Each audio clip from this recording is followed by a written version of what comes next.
Assalamualaikum warahmatullahi wabarakatuh.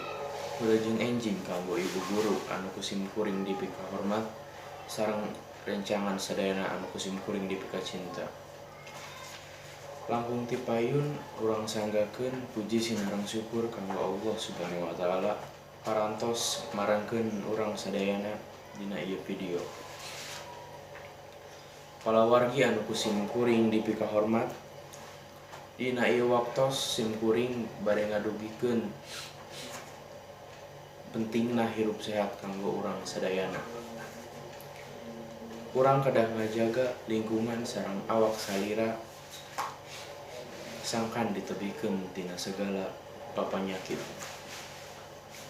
Kumargi kitu urang kedah ngalaksanakeun hirup anu sehat. Sapertos ibak, bersihan kuku, nyikat waos. Contoh anu sanesna miceun runtah kana tempatna,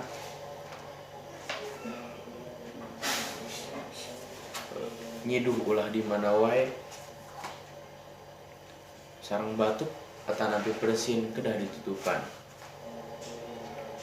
Saupami sadidinten urang ngajaga kebersihan, awak urang bakal bersih. Bersih teh hartosna urang sareng lingkungan sabudeureun anu bersih. Urang kedah mika cinta kana kabersihan supados manah urang oge suci sareng bersih.